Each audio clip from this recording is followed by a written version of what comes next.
Well, good evening, everyone, and welcome here to the Launchpad. You are joining us as we await Rocket Lab to complete its final burn, launching the NASA CAPSTONE mission on its way to the moon. The very first time a Electron payload has been sent to the moon, ushering in a very exciting time for Rocket Lab as they begin to expand Electron not only to the moon but to Mars and beyond.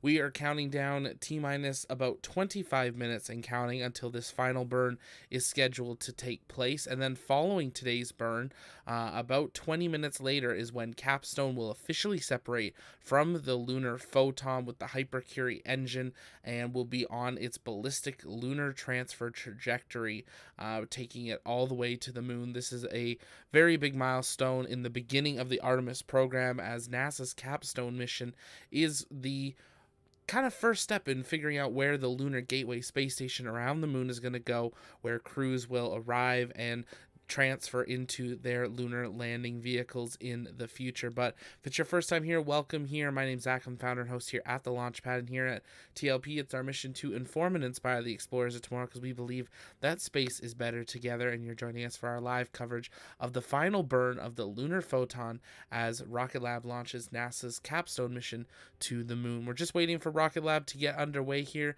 in the next couple of minutes, so sit back, relax, and we will be starting in just a couple of minutes.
Well, good evening, everyone, and welcome here to the launch pad and our live coverage of countdown to the final burn of Rocket Lab's Lunar Photon craft, getting ready to deploy NASA's CAPSTONE mission on a ballistic trajectory to the moon for the very first time. If it's your first time here, don't forget, engage that like button and subscribe so you never miss live launch coverage. But tonight is a very exciting night for the Rocket Lab team, and we are very excited to listen in to Mission Control as they count down through the final count before deployment of the Lunar CAPSTONE mission. Let's listen in to Rocket Lab Mission Control.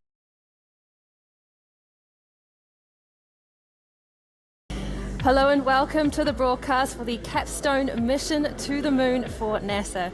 My name is Muriel Baker, and right now, some few thousand kilometers above us, Rocket Lab's Photon lunar spacecraft and its payload CAPSTONE, the satellite bound for lunar space, is completing its final pass of our planet as it readies its escape from Earth orbit. We are live with you from Rocket Lab's Mission Control Centre in Auckland, New Zealand, where we are counting down to the sixth and final burst of super-powered engine fire that will catapult Photon and CAPSTONE free of Earth's gravitational pull. Now, behind me are hundreds of the Rocket Lab team coming together to support the men and women of our mission operations team, who will send the final commands to Photon that will deliver CAPSTONE on its ballistic lunar transfer to the moon. The CAPSTONE mission is the step before the next big leap by NASA to return humans to the lunar surface, paving the way for future exploration to our moon and beyond. Now, CAPSTONE is heading to a gravitational sweet spot in between Earth and the moon called a near rectilinear halo orbit, or NRHO, where the pull of gravity between our planet and the moon come together to allow for a nearly stable orbit. This is a potentially great place to place bigger spacecraft, including a new space station called Gateway, that will provide astronauts with a moon base as part of NASA's Artemis program. Now, when CAPSTONE is in the NRHO, it will be controlled and operated by Advanced Space in Colorado, who own the spacecraft and used for at least 6 months to better understand the orbit's characteristics and suitability for navigation and one-way ranging capabilities with Earth for possible future missions there. But before CAPSTONE began its journey, it first had to get off the ground and into space with a ride on our Electron rocket. 10, 9, 8, 7, 6, 5, 4, Engine 3, start. 2, 1.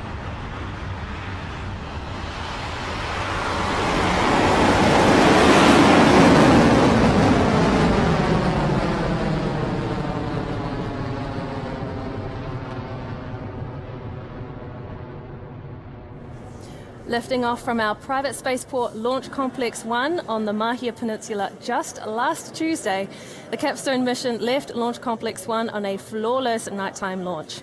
After completing the usual launch milestones through max Q, first and second stage separation, second stage startup, and then finally separation of Photon from the second stage, CAPSTONE was delivered to an initial and very low Earth orbit of just 165 kilometers. In the day since, Photon with CAPSTONE has continuously raised its apogee to bring us to this point in the mission. Now, at just 59 feet or 18 meters tall, Electron is the smallest rocket to attempt a launch to the moon. With 27 missions to space under its belt and now 148 satellites successfully delivered to space, our unique rocket is paving the way forward with this world-first mission. Here is more on Electron. A small launcher dedicated for small satellites, Electron was the first of its kind to reach orbit when it first took to the skies in 2017, opening up access to space for small satellite operators. Today, it is the second most frequently launched U.S. rocket annually. More than 140 satellites have found their home in space across more than 24 Electron missions launched from Rocket Lab Launch Complex 1, the world's first and only private orbital spaceport. Designed, manufactured, and launched by Rocket Lab, Electron is a two-stage launch vehicle powered by liquid oxygen and rocket-grade kerosene. Much of its structures are made of advanced carbon composite material, including its propellant tanks, which is what gives Electron its sleek black look. The rocket is powered by 10 Rutherford engines, 9 at the bottom of the first stage, and a 10th space-optimized engine to power the second stage to orbit. The Rutherford engine is the world's first to use an electric pump feed cycle for orbital space travel, making use of electric motors and batteries to drive its propellant pumps. It's also 3D printed using additive manufacturing processes. Electron is also equipped with a third upper stage that serves as in-space propulsion to deploy payloads to orbit. In its most advanced form, this stage is called Photon, a spacecraft bus to support small satellite missions even beyond Earth orbit. It's to this structure that the CAPSTONE satellite is attached, ready to be carried on its way to its lunar destination in near rectilinear halo orbit.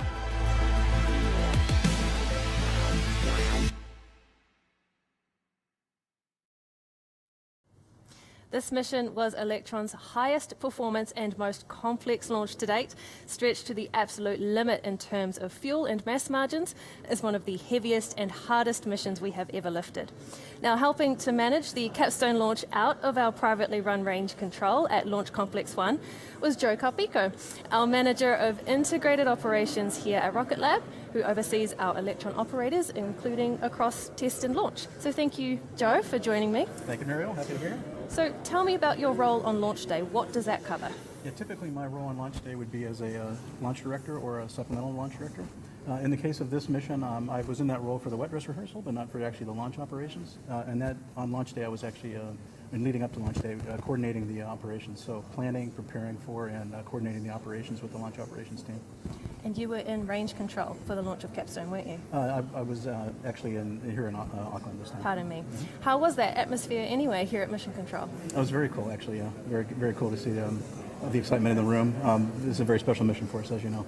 Yeah, there's been a lot of hard work put in by the team for this mission, and it was one of our heaviest ones to date. In fact, the heaviest one to date. So how did you prepare for this launch differently compared to earlier Electron launches? Yeah, from the operational point of view, it was a lot of testing in terms of preparing for it. So our team did a lot of testing on the Lunar Photon vehicle, the development, qualification, and flight vehicle testing, and that not only proved the hardware, but it also enabled us to prove out the operations. So we leveraged our Electron operations, developing our, using our procedures, processes, and protocols for operations that we learned from our legacy of Electron operations, and just basically took that forward to the next step for Lunar Photon. So going through all that testing enabled us to figure out the timing of the operations, the sequence, what we needed to do on the ground, what kind of support equipment we needed, that sort of thing.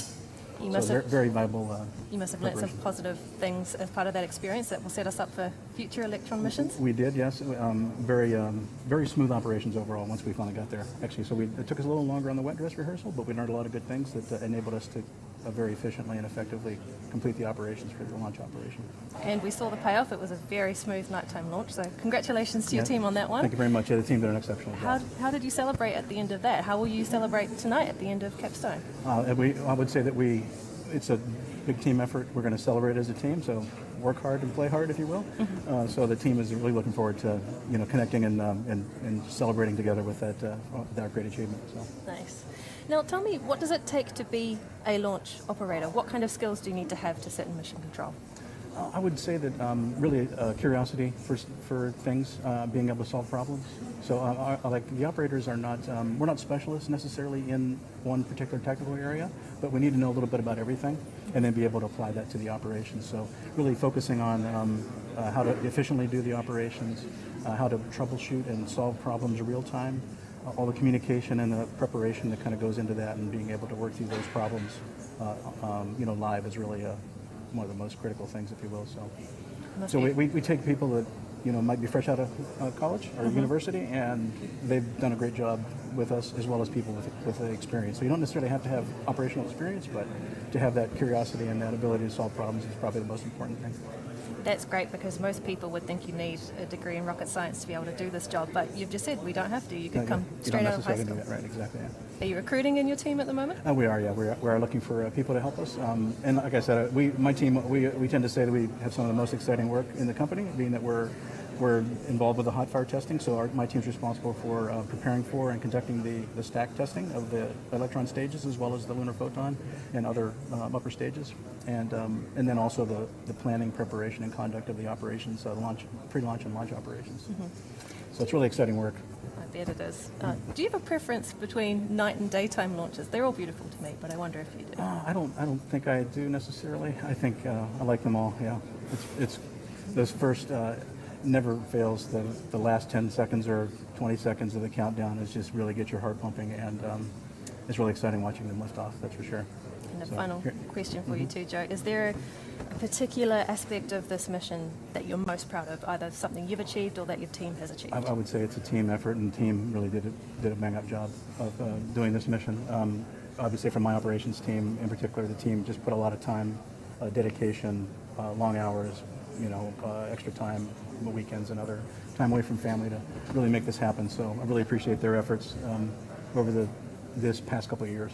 It's really gratifying to be able to be to that point.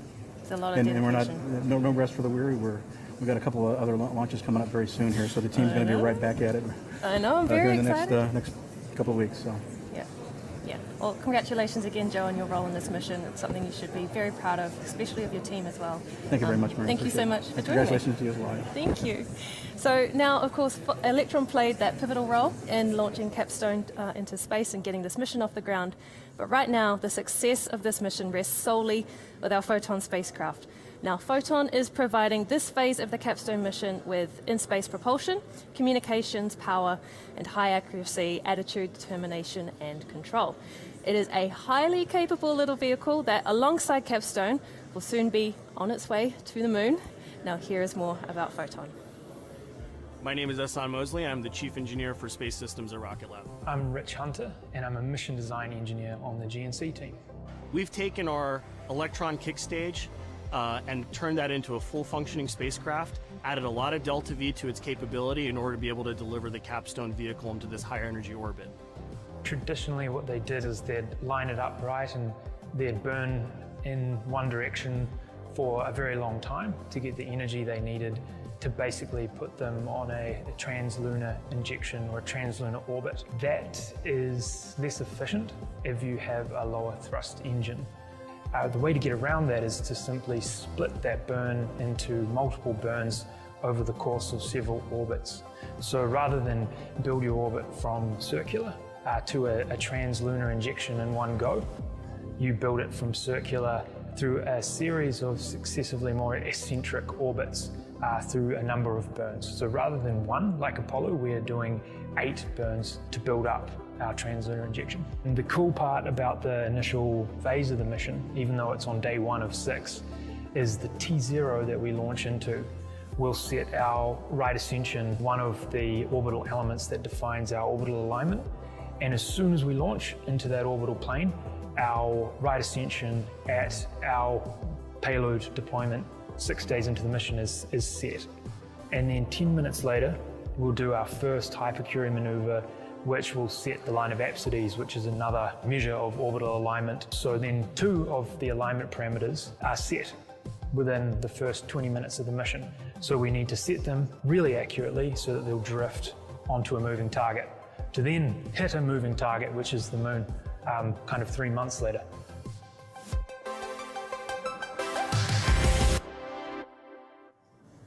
We are T-minus 25 minutes and 33 seconds away from our last Earth orbit maneuver with Photon, the final and most powerful burst of engine fire from Photon's hypercurie engine, which will accelerate Photon and CAPSTONE fast enough to escape Earth's gravity. Now, just how fast exactly Photon and CAPSTONE are expected to reach speeds of close to 11 kilometers per second, so incredibly quick speeds there. Now, around 20 minutes after that translunar injection, Photon will be commanded to detach CAPSTONE and release it on its low energy cruise to the moon. The journey to the moon will take about 4 months, and with CAPSTONE actually passing by the moon to 1.3 million kilometers from Earth, or more than 3 times the distance between the Earth and the moon, before being pulled back to where it needs to go. Now, during this phase of the mission, CAPSTONE will be controlled by the team at Advanced Space, occasionally commanding the satellite to adjust course as needed to enter the near rectilinear halo orbit. We're going to tune into the comms channels in Mission Control now to listen in to the countdown to ignition of the Hypercurie engine on Photon.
Seconds.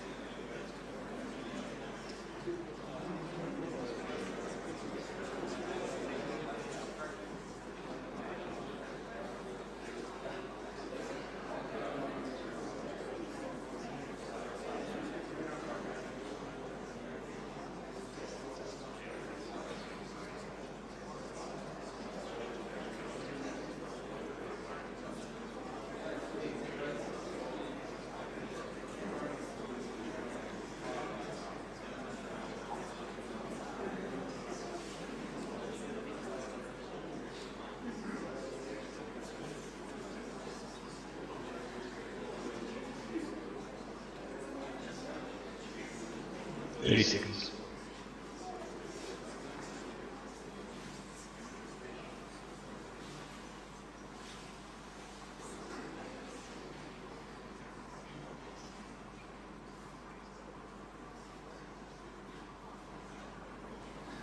No TLI maneuver start in 10, 9, 8, 7, 6, 5, 4, 3, 2, 1.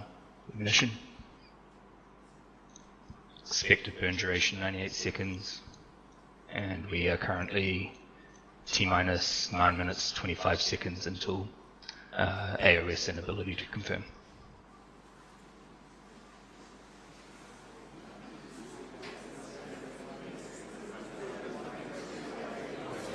And with that call out from Mission Director Adam Slee, we have confirmation that Hypercurie's engine should have ignited. We are in for a nail-biting wait though. It will be around 20 minutes before operators can confirm whether the burn has indeed been successful. Pardon me, not 20 minutes, 9 minutes. This burn is expected to take 98 seconds and will accelerate Lunar Photon and CAPSTONE to around 24,500 miles or 39,400 kilometers per hour.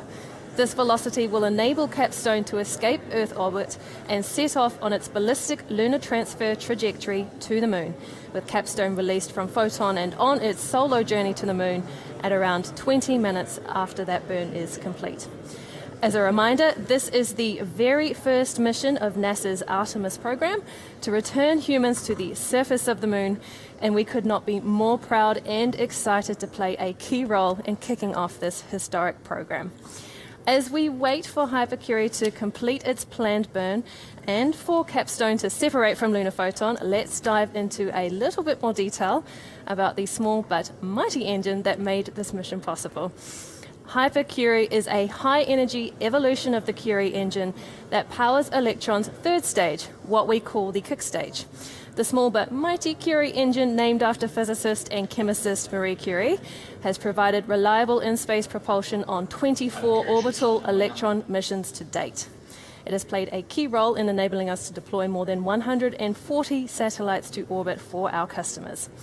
Now, the CAPSTONE mission is the very first time we leveled up and put Hypercurie into action in space. And so far, Hypercurie has exceeded all expectations in flight. The CAPSTONE mission in general, too, has been hugely important in setting us up for future interplanetary missions, including the ESCAPADE mission to Mars for NASA in 2024, as well as our own private mission to Venus as soon as next year. Now, here to tell us a little bit more about the Hypercurie engine is propulsion engineer Ben Clemmer. Thank you for joining me, Ben. Thank you. Now, this mission and this date is a big one for your team. How are you feeling? Oof, yeah, feeling a little bit nervous, but really, really excited to finally know if we get mission success. And what have you brought with you? Oh yes, so this is a thrust chamber and nozzle of the Hypercurie engine. So Can you hold it up? It's quite. yeah. It's so small. Yeah, it's a little one, but yeah, it's really powerful and it's doing exactly what we needed to do. And as you can see, you're just kind of lifting it up. Doesn't weigh anything at all. No. So, what makes Hypercurie different to original Curie? Yeah, they're very different engines. First of all, Hypercurie has to put out 4 times as much thrust and is at the same time much more efficient. It's got really, really high performance requirements, so you can sort of think of it as like a Lamborghini compared to a Prius. Yeah, and really what makes the difference is its use of hypergolic propellants as well as the electric pump fed cycle, which makes it a lot more efficient. Yeah.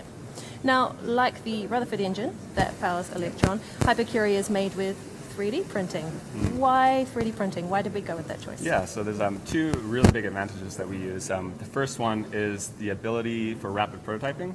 Like for example, when we were doing early chamber and injector development, we would do our test, get the data back, make design changes, and get something new at the test cell just a few days later. That's awesome. You can kind of innovate and move forward really quickly, hey? And the other one is you can do a lot of really interesting complex manifolding with 3D printing that you just can't achieve with regular manufacturing. So it really allows us to tune in our injector and our regen chamber, gives those designers the flexibility they need. Now, the team spent more than 2 years developing the Hypercurie engine for this mission, so tell us how you felt and how it felt for the team when you heard that call from Mission Control that it had lit up in space. Wow, yeah, it was pretty unbelievable. We spent, like you said, 2 years just thinking about everything that could go wrong and planning for it, designing against it. And so when you finally saw that confirmation come back, see that flight data come back, and just know that it does exactly what it's designed to do. It was so satisfying and such a relief. Yeah, you must have been absolutely thrilled. Absolutely, yeah. So what challenges come with developing an engine like this for deep space propulsion as opposed to our typical missions to low Earth orbit? Yeah, just a few. I think on the testing side, one of the big ones is trying to replicate the environment of space. We had to design and develop a whole new test stand to sort of replicate these vacuum conditions so that we could get our nozzle performance analysis correct. But on a bigger scale, deep space missions last months and years, whereas the kick stage only lasts a few hours. So you really have to consider a lot more the thermal environment and radiation environments when you're designing something for much longer durations in space. Yeah. What moment in this CAPSTONE campaign, in the lead up to launch, did you have the understanding or just that epiphany that this is going to work, this is exciting, we're going to see this thing launch? For me, I think it was the first time we did the stack testing. At that point, it was sort of like the first time we brought together all the different components of the vehicle and tested it all together. And it was really, when we were able to achieve that, I thought, okay, if we can prepare for this and get this going, we can do a launch. Yeah, that's awesome. Congratulations, Ben. Thank you. I hope you're proud. I hope So your team's stoked. proud. Yeah. It's awesome. Thank you. Awesome. So again, I know you'll be anxious to get back to console or join your team out on the floor, but thank you for taking the time to talk to me. Now, putting the Hypercurie engine to the test wasn't the only first for this mission. In fact, the team delivered many technological firsts for RocketLab. The first of our list of firsts, of course, is that CAPSTONE is RocketLab's first mission beyond low Earth orbit. A typical RocketLab mission deploys satellites to around 500 kilometers from Earth using our Electron rocket and its kick stage.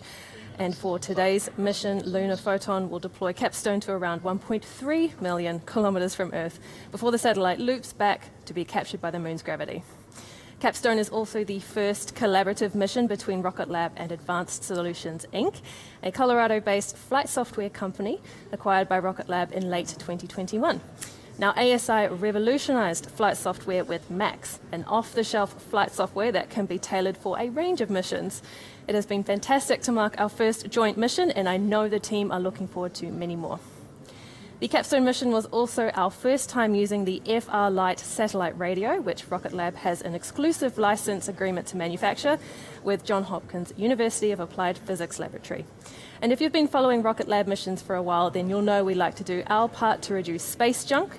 And for the CAPSTONE mission, and for the first time, Electron's second stage deorbited and re-entered Earth's atmosphere the same day as launch, leaving behind no space debris. The typical time it takes to deorbit stage 2 is mission dependent, but our previous record before CAPSTONE was around 12 days. And last but not least, the CAPSTONE mission was our first time planning and executing lunar trajectories. We look forward to expanding on this heritage with upcoming missions to Venus, Mars, and more. But we are now about a minute and a half from the time we expect to receive confirmation that our Hypercurie engine ignited successfully and burned for as long as it should have. This is the critical light up of the engine on Photon. 60 to 90 seconds. There we go. So we've got 60 to 90 seconds until we have that confirmation. We're going to keep listening into Mission Control comms. I know the team here is eager to have that good news. Let's keep our fingers crossed.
Coming up on horizon crossing. AOS.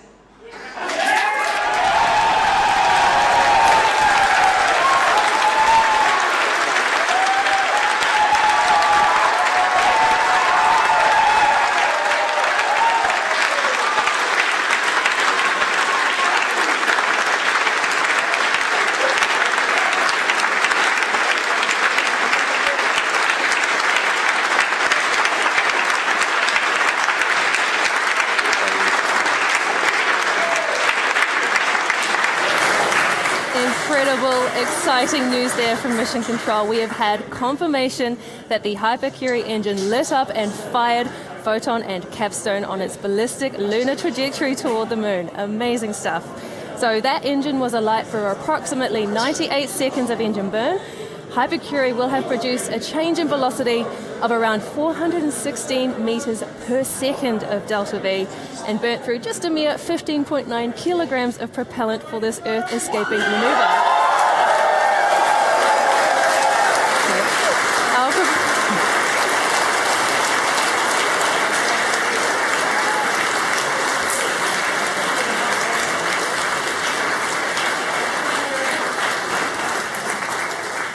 Amazing stuff. So you can hear everyone, they are fizzing over these statistics coming down to Mission Control. Now, next up for CAPSTONE will be its separation from Photon to begin its solo lunar expedition. Payload deployment is expected at around 7:18 p.m. local New Zealand time or 7:18 a.m. UTC. And with that action conveniently timed for around when we'll be within range of a ground station, we should have near real-time confirmation of payload deployment. In the meantime, though, to help distract from that nervous wait, let's hear from some of the Rocket Lab people behind CAPSTONE who have helped make this mission possible. I have to say, it's a pretty incredible feeling. Being able to work on a mission that's flying out to the moon, kind of puts you in a really exclusive club, along with other missions and other folks that have made some of the greatest achievements that mankind has ever accomplished.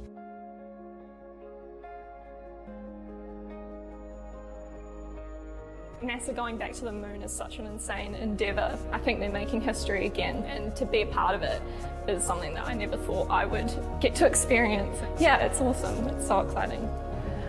For me, something that I've been particularly proud of throughout this capstone program is actually seeing all the bits and pieces we'd worked on years ago kind of coming to life in the forms of Pathfinder and Pathstone, and being able to see those things happening in space and knowing that we're able to carry that forward into capstone was really rewarding. Everyone in the company really dives into a problem, as soon as it comes up, and everyone is looking for a way to contribute, a way to knock out a problem, and a way to make things happen and do it quickly. And I think that culture has a lot to do with this success that we've had and are going to continue to have. It's been really impressive watching our own teams go through that development process. In particular, ASI up in Colorado, they specialize in flight software, and we are now using their flight software suite on the Lunar Photon vehicle. So it's been really helpful and really rewarding watching that process.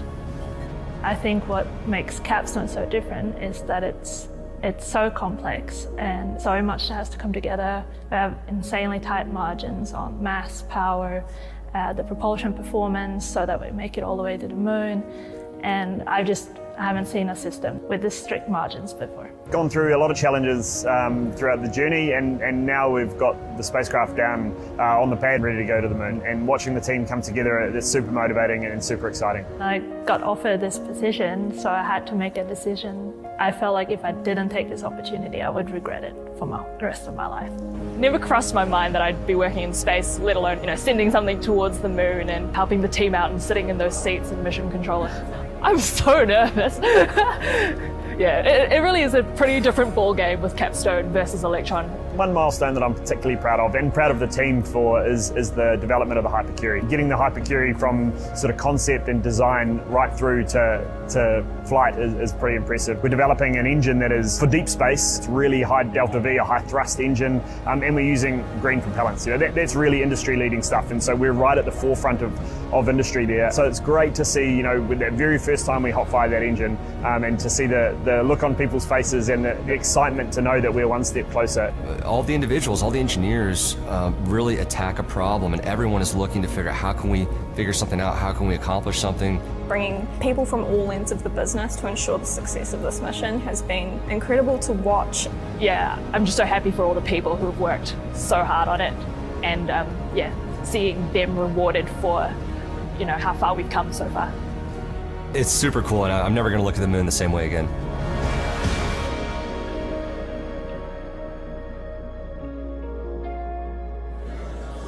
Now, some of those team members are here with me in mission control tonight as we wait for confirmation of that final Hypercurie burn on Photon. And as you can see behind me, going to the moon is a team effort requiring dedication, innovation, and drive from hundreds of people for more than 2 years. Today is a massive day as we reach the final stage of RocketLab's role in this moon mission for NASA. So as we wait for that final confirmation that Capstone has separated from Lunar Photon, it's a good time to reflect on the Photon missions that have flown before, which paved the way for Capstone. While this is the very first flight of Lunar Photon, our high-energy Photon variant for deep space missions, it is not the first of our own spacecrafts we've flown to orbit. In August 2020, we deployed First Light, our very first Photon spacecraft. This mission helped us test key technologies that would be used during the Capstone mission, and was the first time we operated our own spacecraft on orbit for the very first time. We followed this up with the launch of Pathstone, another pathfinding Photon spacecraft that tested Photon systems and technology we planned to use for the Capstone mission. Now, Photon was just the beginning for RocketLab's space systems capabilities, though, and today, through our own technology development and the companies that have joined our team, we now deliver flight software, space solar power, separation systems, satellite radio, star trackers, reaction wheels, and more, of course. So this vertical integration across space systems was one of the main reasons we were selected to lead the design and manufacture of 17 spacecraft buses for Globalstar's new low Earth orbit constellation.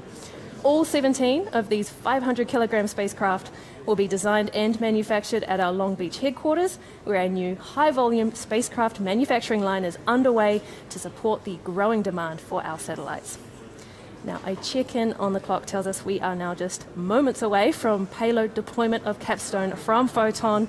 Our team in Mission Control will send the signal to Photon to perform that action, and we are expecting to receive confirmation of deployment in near real time.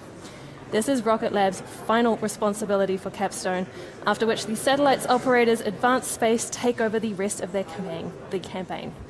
This is a very big moment for the team. Let's listen into Mission Control. Altitude at about 1.1 million kilometers, standing by for orbit determination to verify the tip state.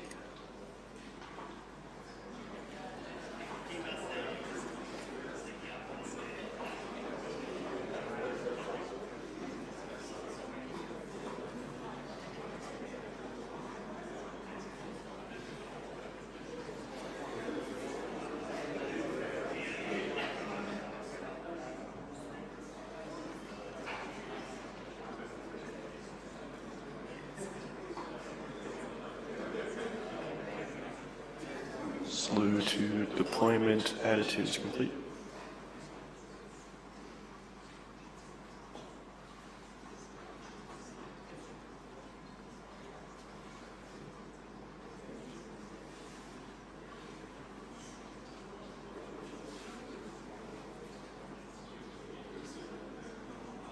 Battery voltage remains low.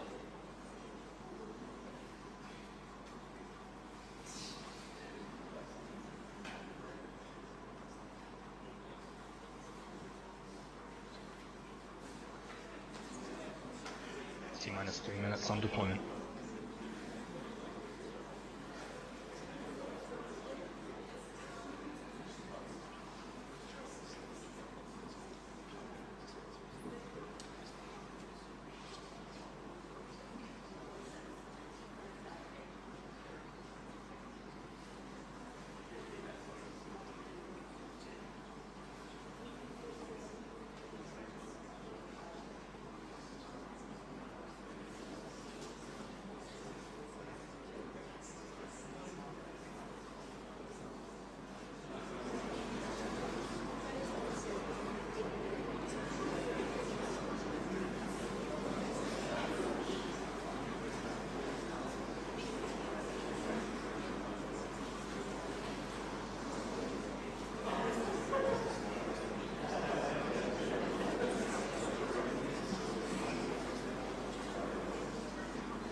T-minus 60 seconds on deploy.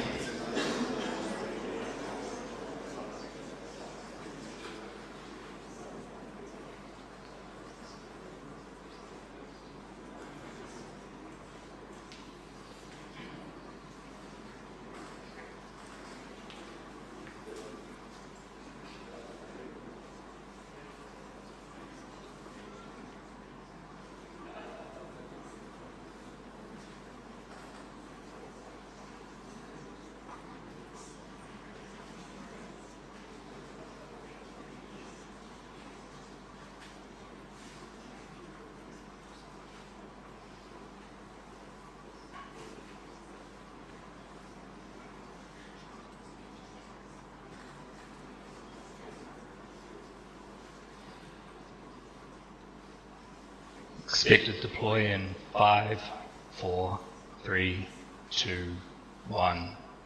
Deploy.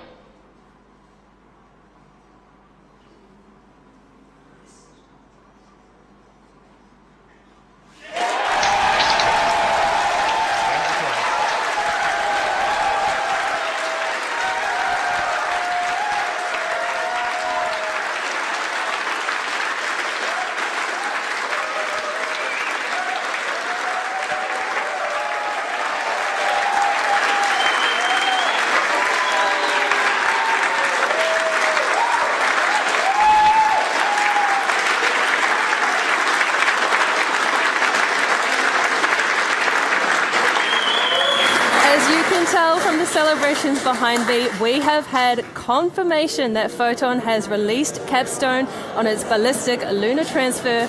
That is mission success for our first lunar mission. This is a monumental milestone for our team, for NASA, for our mission partners, and for the future of space exploration. CAPSTONE is the very first mission of NASA's Artemis program. Humanity's return to the moon is underway. CAPSTONE is the successful step before humanity's next leap in space exploration.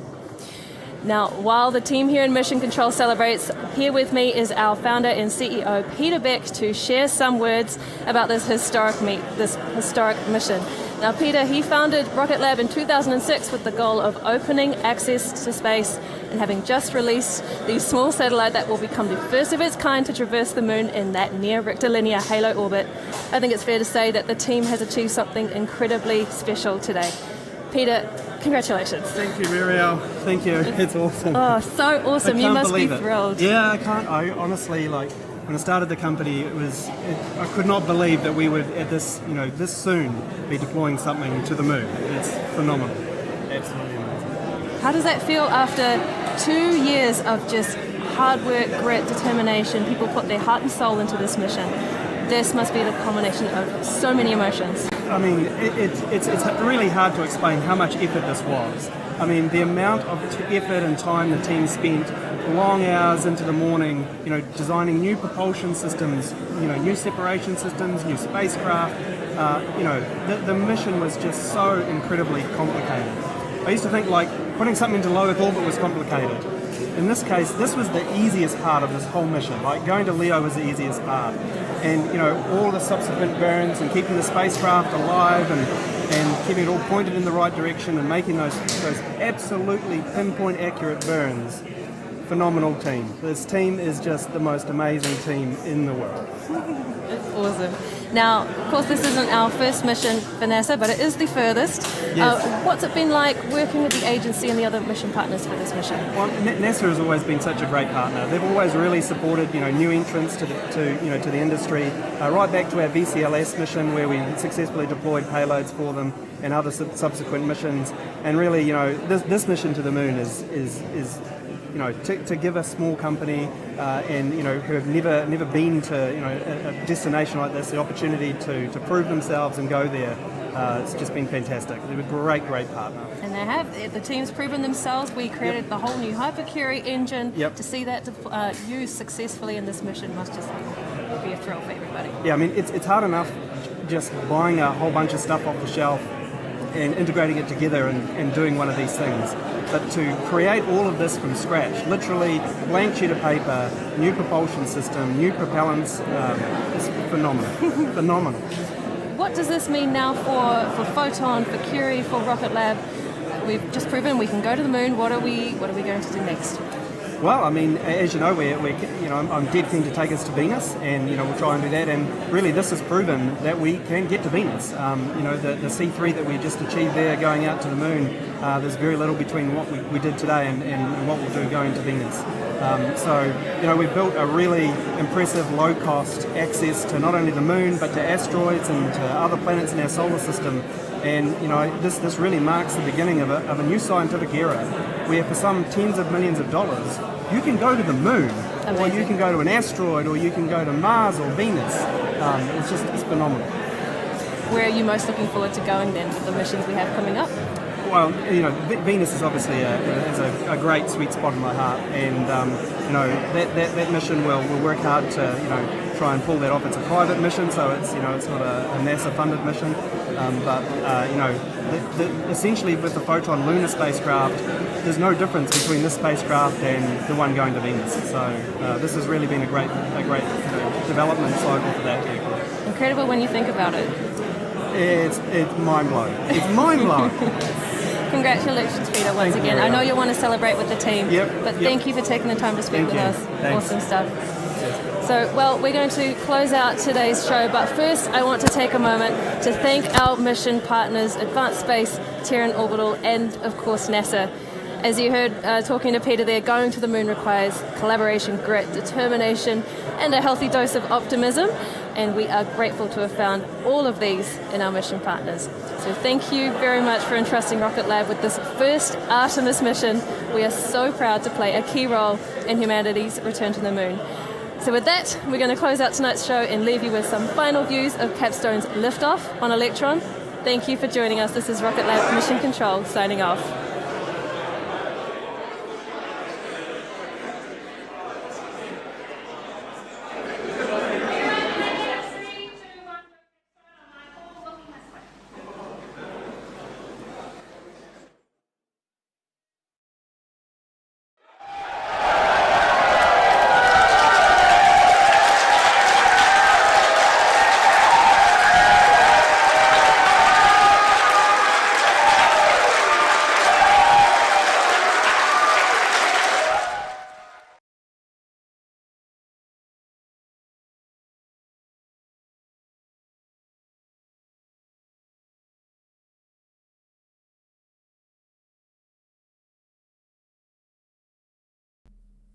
And there you have it, Capstone. The first Artemis mission is officially underway. Congratulations to Peter Beck and the entire Rocket Lab team on an incredible mission. Capstone having completed its final burn with that brand new Hypercurie engine on the Lunar Photon, and now having been deployed, and it is on its way to the moon. It'll take it some time to get there, but the Artemis program is officially underway, and it is so exciting to see this new era of space exploration begin.